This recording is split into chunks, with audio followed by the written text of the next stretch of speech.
Welcome back. स्वागत है जी Aedes world की आज एक और नई वीडियो में। वीडियो स्टार्ट हो रही है लद्दाख के द्रास से, टाइगर टॉप के पास। हम जहां रुके थे, लास्ट वीडियो देखी होगी तो पहचान गए होंगे, होम स्टे में रुके थे। अब यहां से हम लोग बाहर निकल रहे हैं। रास्ता कुछ देख लो, ये सब बर्फ है। धनिया हमारी सो गई है, नीचे गाड़ी उतार रहे हैं। थोड़ा सा रिस्की मामला है, यहाँ पे भी कैमरा ऑफ करेंगे, फिर आपको आगे दिखाएंगे हम आगे कहाँ चल रहे हैं। पूरी वादियाँ देख रहे हो, ये बर्फ ही बर्फ, बर्फ ही बर्फ, कितनी बर्फ। और ऐसे टाइम पे आए हैं हम कि बस मानना पड़ेगा। अब जब लोग आएंगे ना वो समर वाले, तो उनको ये सब बर्फ नहीं मिलेगी इतनी। उनको ऐसे सूखे पहाड़, वैसी ठंडी हवा, वो सब मिलेगा। अब हमको किधर जाना है? नीचे। यहीं से आए थे ना ब्रिज, ये नीचे पानी बह रहा है। चलो जी हम मैप ऐप देखते हैं, जहाँ पहुँचते हैं पहले आगे निकल के कैमरा ऑन करते हैं। मेन रोड पे आ जाएं पहले। नीचे उतर गए हम लोग, अब चलेंगे यहाँ से वार मेमोरियल। ये देखो, ये एक बोर्ड लगा हुआ है, वेलकम टू द्रास।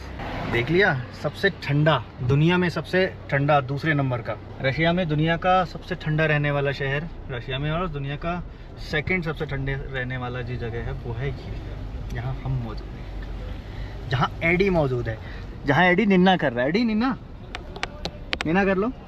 चलो यहाँ पे एक वो भी था, कुछ खाना पीना तो नहीं है अभी, वहीं पे देखते हैं कुछ खाने को मिल जाएगा। तो यहाँ पे ना चक्कर आ रहे हैं, बाहर घूम रहे हैं तो थोड़ा थोड़ा बाहर निकलने में ना ऑक्सीजन की कमी की वजह से थोड़ा फील हो रहा है, लेकिन ठंड नहीं फील हो रही है। अब देखो ना, सिंपल है शर्ट पहन के घूम रहा हूँ मैं। यहाँ वाले लोगों ने देखो पहन रखे हैं कड़े कड़े वो, और बिल्कुल काले चश्मे। हमको चल जा रहा है। अभी सीधे वॉर मेमोरियल चलते हैं। वॉर की कुछ हिस्ट्रीज हैं, वो आपके साथ शेयर करते हैं। देखो ना, मेरे को लग रहा है इस पे बर्फ पे पड़ती तो रिफ्लेक्ट करके और गर्मी देती है। हाँ, वो रिफ्लेक्शन की वजह से सेम वो सोलर वाला चीज़ हो जाती है ना, सोलर कुकर रिफ्लेक्शन करता है, उसकी वजह से रिफ्लेक्शन से यहाँ गर्मी ज़्यादा होती है।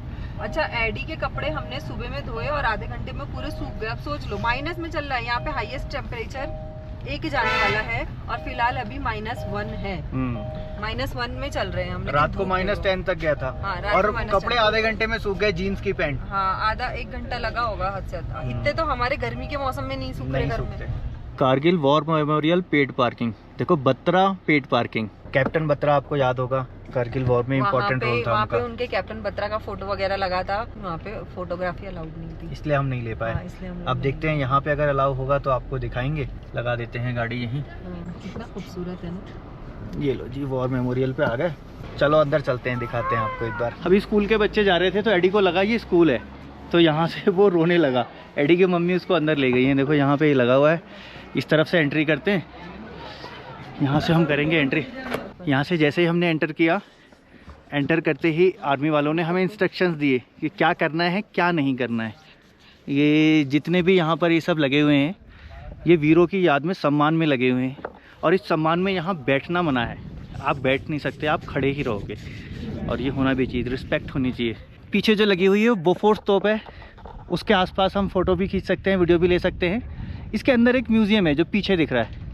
इस वाले म्यूज़ियम के अंदर वीडियोग्राफी अलाउ नहीं है। ये एयरक्राफ्ट्स हैं यहाँ जो लगे हुए हैं, बाकी बर्फ़ के आसपास हम जा सकते हैं, अंदर वीडियोग्राफी नहीं कर सकते। बोफोर्स तोप के आसपास कर सकते हैं। ये सारी हिस्ट्री लिखी है। कैप्टन विक्रम गुप्ता, महावीर चक्र पुरुषोत्तम, सेकंड राजपूताना राइफल्स, ये सारी इनकी हिस्ट्री लिखी है। बाबा बाबा बाबा कैप्टन अनुज नायर, मतलब रोमटे खड़े हो रहे हैं सब देख के। इन लोगों के लिए इन्होंने अपनी जान गंवा दी देश के लिए। हम आज जो खड़े हैं सेफ खड़े हैं, इन्हीं लोगों की वजह से खड़े हैं। ये जो आर्मी है हमारी, जिन लोगों ने इतना किया, असल में देश के लिए जो कर रहे हैं वो यही लोग कर रहे हैं। हम लोगों में थोड़ा सा भी काम करना होता है तो नहीं कर पाते। थोड़ा सा कुछ गाइडलाइन फॉलो करनी हो तो हमें लगता है यार ऐसा कैसे करेंगे। इन्होंने कोई सवाल नहीं किया, इन्होंने जान की कुर्बानी दे दी हंसते हंसते अपने देश के लिए। प्राउड तो होता है। चलो बोफोर्स तोप के पास चलते हैं। आपने न्यूज़ में देखा होगा एक बोफोर्स तोप चल रही है, टाइगर टॉप के ऊपर वो लोग बैठे थे, और यहाँ से नीचे से लड़ना बहुत ही मुश्किल था। नीचे से ऊपर की तरफ मार करना बहुत मुश्किल है, लड़ाई करना। ऊपर वालों को बहुत आसान है, ऊपर से एक पत्थर भी फेंकेंगे वो बम की तरह लगेगा। यहाँ से बम भी जाएगा तो बहुत धीरा हो जाएगा। मतलब ये तो फिजिक्स है ना, कोई भी चीज़ ऊपर से नीचे को करना आसान होता है, लेकिन फिर भी हमारी आर्मी के इन जवानों ने मतलब वहाँ फतेह किया। पीछे आपको बैकग्राउंड में दिख रहा होगा वो पीक जो दिख रहा है वो टाइगर टॉप है। उस टाइगर टॉप के ऊपर बैठे थे। ये तोप है, इससे फायर किए गए होंगे उस समय पे, तो ये सब चीज़ें यहाँ लगा दी। Eddie wait wait wait wait wait wait Eddie इधर आओ, हल्ला नहीं। कृपया युद्ध स्मारक में शांति और शिष्टाचार बनाए रखें, ज़रूरी भी है सम्मान। अंदर जो म्यूज़ियम था वो देख के आ गए हम। इतना चश्मा लगाना पड़ेगा यहाँ पे, और बहुत ज़्यादा रिफ्लेक्शन है, आंखें नहीं खोल सकते। अभी तो मुझे और काला चश्मा लेना चाहिए था। मतलब आप अगर ध्यान से देख लो, कुछ टाइम बिता दो तो आंखों से आंसू आ जाएं, वो वाला सीन है। हर एक चीज़, जो वेपन्स वहाँ से कैप्चर किए गए थे पाकिस्तानी आर्मीज़ के, वो वहाँ पे रखे हैं, उनको उल्टा करके रखा है, जो उनके वेपन्स थे। और सबसे ज़्यादा इमोशनल करने वाले जो हमारे जवान थे, उनके लिखे हुए लेटर्स, जब वो युद्ध पे जा रहे थे, जो लड़ने जा रहे थे, उन्हें पता था कि हम वापस नहीं आएंगे, वो लेटर्स अपने घर वालों को उन्होंने लिखे। तो मतलब बहुत ही इमोशनल। उन्होंने तो यहाँ तक लिखा कि मैं जा रहा हूँ, अगर मुझे दोबारा भी इंसान का जन्म मिला तो मैं दोबारा से सेना में भर्ती होकर देश की सेवा करूँगा, लड़ूंगा और फिर मरूंगा। ये उनके रियल फीलिंग्स थे जब वो जा रहे थे, यानी जब उन्हें पता था। हाँ, वो जैसे उनका था ना, उनका कैप्टन विजयंत थापर, उनका लेटर बहुत अच्छा लगा। पहली लाइन लिखी थी, जब आपको ये लेटर मिलेगा तो हो सकता है मैं आसमान में बैठी अप्सराओं के साथ बैठा हूँ, ऐसा कुछ था। मैंने मतलब सही से पढ़ा नहीं, लेकिन फर्स्ट लाइन बहुत अच्छी थी। मतलब मम्मी पापा को, अपने मम्मी पापा नानी को लिखा था लेटर कि शायद जब तक आपको ये लेटर मिले, मैं आसमान में बैठा हुआ ऊपर से आपको अप्सराओं के साथ बैठ के आपको देख रहा हूँगा। लेकिन मैं अपनी सारी फीलिंग्स उन्होंने उस समय की लिखी थी, और वो लेटर्स यहाँ पे रखे हुए हैं। नहीं, इधर नहीं जाना है शायद। ये सामने वीर भूमि है। गांव वाले जो साथ दिए होंगे, या जो भी आने जाने में जो चीज़ें लगती हैं, वो सारे लोगों का जो हुआ है बलिदान। वो टाइगर टॉप, ये सारे जो टॉप हैं, यहाँ सब, यहाँ युद्ध चला था, ये झंडा यहाँ तक हुआ था। यहाँ सबसे ज़्यादा कैजुअलिटीज़ हुई थी इस जगह पे, जो वो ये दिख रहा है ना यहाँ पर। तो बस यही था जी, Kargil war memorial, most recommended place, जहाँ आपको आना चाहिए। घूमना फिरना, जो भी कुछ आप देश में बैठ के कर रहे हो, इन लोगों की बदौलत है, इन लोगों की रक्षा है, इन लोगों के नज़र में है, तब हम कर पा रहे हैं। आज जो हम खुलेआम घूम रहे हैं, सारी चीज़ें कर रहे हैं, वो यही लोग हैं जो हमारे सेवा में लगे हैं। और कैसे लगे हैं, अब कोई कर पाएगा? अपने आप से पूछ के देखो। खड़े हो जाओगे आप, कहोगे मैं वापस नहीं आऊँगा। जो बड़े देशभक्त बन रहे हैं जी, बहुत बड़े देशभक्त हैं, कह दें आप चले जाओगे देश के लिए ऊपर? यहाँ पे देशभक्ति है सिर्फ इसके लिए कि मैं पेपर पे लिख दूँ और ट्विटर पे लिख दूँ, वो देशभक्ति नहीं होती है। देशभक्ति ये होती है जिनको सैल्यूट करने का मन करे।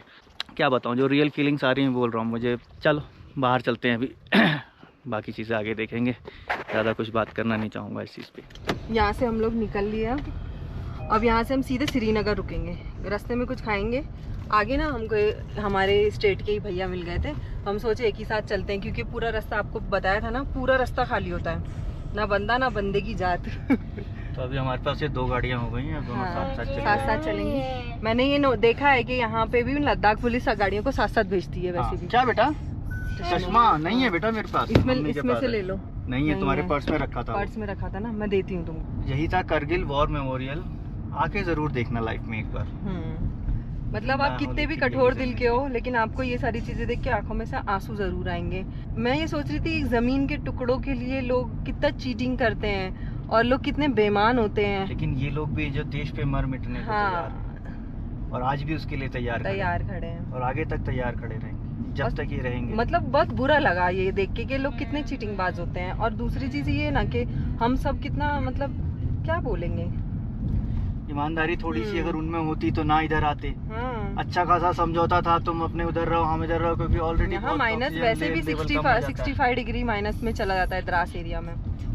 पर चलो ठीक है, वो तो जो होना था वो तो होना ही है। यहाँ से श्रीनगर पहुँचना है हमको। ये बाकी बाहर के सीन देख लो आप, बहुत ही अमेजिंग। मतलब अभी हमने मैप वगैरह कुछ लगाया नहीं है, मैप लगा के कोई फायदा भी नहीं है, आगे जाके वो वहीं रुक जाएगा मैप। ये द्रास, ये कारगिल लिखा है, बोर्ड लिखा है। अब थोड़ा सा बस मेरे ख्याल से 500 मीटर 1 किलोमीटर मैप चलेगा, उसके बाद बंद हो जाना है। तो लेकिन ये एक्चुअली में एक ही रोड है, NH1, ये पूरा वहाँ तक श्रीनगर को कनेक्ट करती है। तो कोई दिक्कत नहीं है, मैप नहीं भी लगाएंगे तो चलेगा। अभी हमको फ्यूल लेना है, क्योंकि रास्ते में खाने को कुछ मिलेगा नहीं, और ज़्यादा लेट हो जाएगा तो बंद हो जाएगा। हम यहाँ रुके हैं द्रास में, एक असम होटल करके। भाई साहब, ये असम होटल आपने यहाँ कैसे खोला? इतनी दूर से यहाँ यहाँ पर देखो, यहाँ से ही गांव का रास्ता था और ये यहाँ पे बोर्ड लगा है। अब हम यहाँ से निकल रहे हैं। हमने द्रास में ही खाना खाया जहाँ पर हमारा होम स्टे था।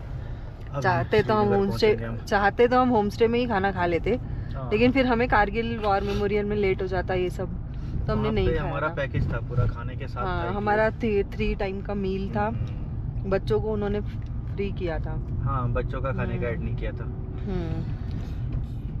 अब बस। हम खाना खा के बस आगे निकले हैं। अब एक बार मैं डीजल फुल करा लूंगा, डीजल है वैसे लेकिन फिर भी फुल करा लूंगा कि रास्ता ऐसा है कि कोई पता नहीं कब कहाँ रुकना पड़ जाए, तो टैंक फुल होना चाहिए। तो बस इसीलिए टैंक फुल करा के निकलते हैं। ये बियर आता है यहाँ पे, ये दिख रहा है ना भालू का लगा हुआ है, रात को आता है परेशान करता है।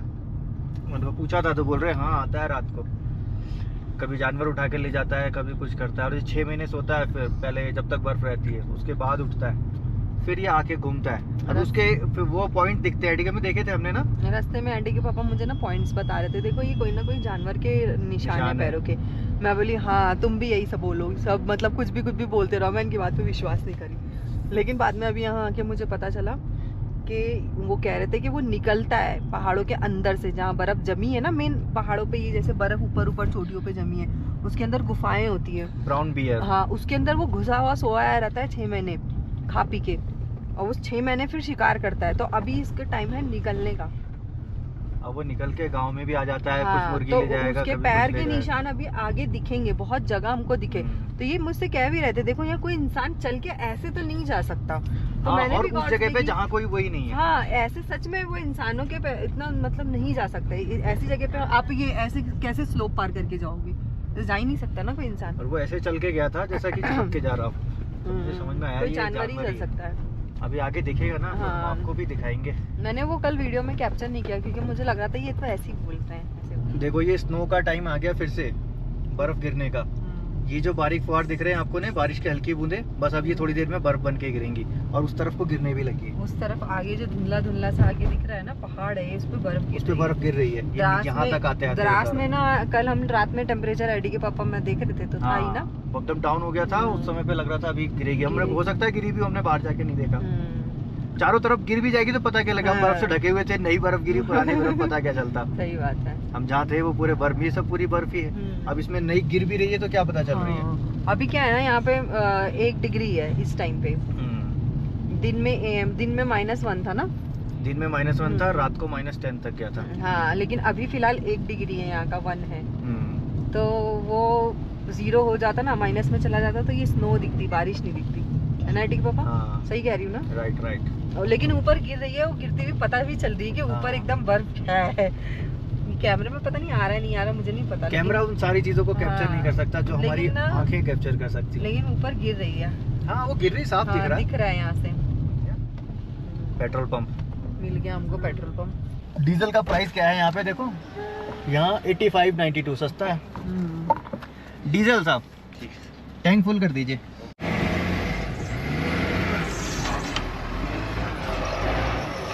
ये देखो जैसे जैसे बर्फ पड़ती रह रही है ये गाड़ी बर्फ हटाती रह रही है और हम निकलते जा रहे हैं। अभी हमारे आगे का रास्ता थोड़ा सा गड़बड़ था तो ये साफ करने लगे।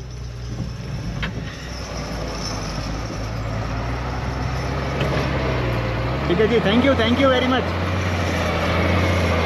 थैंक यू जी, थैंक यू।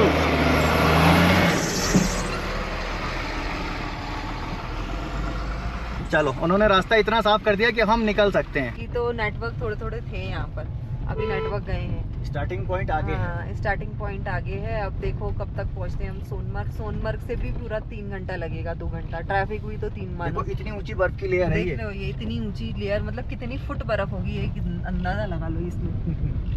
देख लो अभी ये पूरा देखो ये देखना बर्फ काटी गई है ये इतनी। अभी हमारे सामने वो गाड़ी काट रही थी। हाँ, ये देखो ना कितना फिट होगा आंटी के पापा, ये 6 फीट से ऊपर है। 6 फीट तो मेरी हाइट से हाँ, और 11-12 फीट है। ये 12 फीट तो है। मतलब ये इतना काटा गया है, मुझे देख के मतलब वो लग रहा है। अच्छा काटने वाले पता है आपको कौन है? वो भी मजदूरी है। ये देखो यहाँ फिसलने के भी चांस मतलब वो जब रास्ता साफ कर रहे थे मशीन में, वो लग रहा था यार वो लोग कैसे काम करते होंगे इतनी ठंड में। और देखो सामने वहाँ बर्फ गिर रही है, सामने वाली पहाड़ी पे। उस वाली पहाड़ी पे देखो स्नोफॉल हो देखो रही है। स्नोफॉल हो रही है वहाँ पर, और यहाँ भी स्नोफॉल हमारे आने से पहले होके गई है। हाँ तभी वो मशीनें लगी थी। मशीनें बड़ी बड़ी लगी हैं। ये देखो ये किसके निशान है? ये गए ना, हाँ, ये यही है भालू इसके के निशान थे। देखा? हाँ यहाँ से नहीं, यहाँ क्योंकि यहाँ पे अरे भी ये इंसान किसी ने नहीं देखो चल ये सकता। स्टार बना दिया बर्फ पे। यहाँ अभी पे बर्फ पे तुम्हारा नाम लिख दूं? हाँ लिखो ना। बताओ, हाँ, लिखो। करके लिखता हूँ। है हिम्मत। यहाँ लिख दूँ? हिम्मत। यहाँ लिखूंगा एडी की मम्मी। अरे मेरा नाम लिखो ना। नहीं, एडी की मम्मी। रहने दो फिर, एडी की मम्मी तो मत लिखो। एडी की मम्मी नहीं लिखूंगा। हाँ। देखो सामने आधार कार्ड पे एडी की मम्मी थोड़ी लिखा है, जो नाम मेरा आधार कार्ड पे, वो देखो ना कितनी मोटी लेयर जमी है। ये कम से कम 12 फीट होगी ना। अब इससे ज्यादा क्या ही बर्फ देखेंगे। थोड़ी थोड़ी बर्फ। अब नहीं देखने का है नैनीताल वैनीताल की बर्फ हो गया। इतनी बर्फ हमने भी आपको दिखा दी ना कि एकदम मन भर जाएगा। जी भर के देख लो बर्फ। बर्फ में लेट जाओ। अरे पैर, मैं मतलब वो गांव में ना मुझे पता नहीं था इसके कितना गहरा होगा बर्फ का। मैं धड़ से पैर घुसा दी, पूरे पैर ही अंदर घुस गए। फोटो खिंचवाने गई थी एडी के, पैर बिल्कुल अंदर पैर बिल्कुल अंदर ही चला गया मेरा। बोली अरे यार कहाँ घुस गई मैं। फिर इनकी चप्पल धोई मैंने बर्फ से ही। बर्फ से। क्या है ना, बच्चों के साथ है ना, आप देख लिए हो, आ गए हो, वो बहुत बड़ी बात है। बहुत सारी चीजें होती हैं, मतलब कॉम्प्रोमाइज करना पड़ता है ना। अभी हमारा और भी आगे प्लान था, लेकिन मैं एडी की वजह से वापस आ गई। मेरा प्लान तो वैसे भी द्रास का तो 2 दिन का था, फिर उसके आगे जाते कारगिल वो एक विलेज देखना था। फिर अगर हमारा रहता कि सब ठीक ठाक है तो हम आगे और जाते लेह लद्दाख, उधर से फिर निकलते मनाली की तरफ। लेकिन क्या हुआ ना, वो प्लान हमारा था कि बच्चे अगर ठीक रहे तो वहाँ रात को ना एडी को ठंड ज्यादा लग रही थी। मैंने आपको पहले भी वीडियो में बताया था ना कि हम लोग घर से निकले थे सोच के कि आएंगे द्रास तक, लेकिन पहले हम सोनमर्ग में देखेंगे हमारे बच्चे कितना टॉलरेट कर पाते। सोनमर्ग में एकदम अच्छे से लोगों का था, तो हम यहाँ तक आ गए है ना। लेकिन फिर भी परफॉर्मेंस इतनी अच्छी थी, यकीन नहीं था कि -10 में भी एडी रहेगा। -10 है ना, कहने की बात है। मैं बता रही हूँ, सच में कोई भी ठंड नहीं है, सच में कोई ठंड उससे डरना नहीं। आपको लग रहा होगा ना, देखो हम चले आए ऐसी, आ जाओ, पता है, करो। धूप ये रिफ्लेक्शन है ना, स्नो का रिफ्लेक्शन की वजह से ना डबल गर्मी हो रही है। और मुंह ऐसा जल रहा है, हमारा मेरा मुंह पूरे पैचेस आ गए हैं मुंह। सूरज पड़ता है ना तो वो रिफ्लेक्ट करता है ये। सिर्फ एक चीज दिक्कत कर रही है, जब मैं बात कर रही हूँ ना बाहर निकल के, तो वो सांस बहुत फूल रही है। और जब हम द्रास में एंटर कर रहे थे ना, मेरा सर बहुत दुख रहा था। बस उसके बाद में फिर आदत पड़ गई। फिर तो धीरे हाँ, थोड़ा सा बात करने में लग रहा है, गाड़ी के अंदर बात करने में नहीं लग रहा है, बाहर लग रहा है। बाकी कितना ब्यूटीफुल है, कितना कितना क्या क्या क्या बोले इसकी खूबसूरती के लिए, क्या बोले कुछ समझ में ही नहीं आ रहा है, वर्ड्स नहीं है। एडी देखो कितना हैप्पी हो गया। कहाँ गया एडी? लेट गया। अरे ये तो लेट गया जाके। और नायशा ना सो रही है, इसीलिए कुछ बोल नहीं रही है। नहीं तो नायशा तो होम स्टे में तो मैडम बनी घूम रही थी, है ना। वहाँ बोल रही है आंटी दूध दे दो, आंटी दूध दे दो। लाओ दे दो। चलो अब जोजिला आता है ना तब मैं ऑन करती हूँ। सोनमर्ग से हम लोग निकल के ना यहाँ पहुँच गए। बीच श्रीनगर और सोनमर्ग के बीच का है ये, लेकिन हमने ना इससे पहले शूट मोबाइल में किया, और ये इसमें कनेक्टेड रहता है ना ब्लूटूथ से, आवाज़ नहीं रिकॉर्ड होती। मुझे लग रहा है आवाज़ नहीं रिकॉर्ड हुई होगी। अभी मुझे याद आया। अभी हमने एक कॉफी ली है और एक कहवा लिया है। कहवा देखो, कहवा बोलते हैं यहाँ पे, कहवा या कहवा पता नहीं, लिखा तो कहवा होता है। और ये कॉफी, ये कॉफी आधी पी चुका हूँ। हाँ, लेकिन कहवा का टेस्ट ना बहुत अच्छा लग रहा है। एडी को देखो पीछे बैठा है हैप्पी। और है ना, यहाँ की एडी थोड़ा हैप्पी हो गया। ये देखो सामने लिखा है, यहाँ से इधर सोनमर्ग से वो बालटाल से वहाँ से ना यात्रा होती है अमरनाथ। हाँ, श्री अमरनाथ यात्रा, तो उसका ही बोर्ड लगा है। अभी यात्रा भी स्टार्ट होने वाली है शायद, क्योंकि वहाँ पे सब बोर्ड वगैरह लगे थे। बोलो इनको ये पिलाओ एडी के पापा, तुम कहवा। बोलो दे दे रहा वापस। नहीं तुम पिलाओगे तो पिएगा, मुझे कॉफी दे दो पूरा, तब पिएगा। कॉफी दे दो तुम। या वो लेना है तो लो, नहीं तो मत लो। मैं अपने लिए कॉफी मंगाई थी, लेकिन ये पी रहा है। चाय पिला दो। चाय पिला। इनको देखो चाय पिला दो। पिलाने है, कौन पिएगा चाय? किसको पिलाऊं? पिलाओ।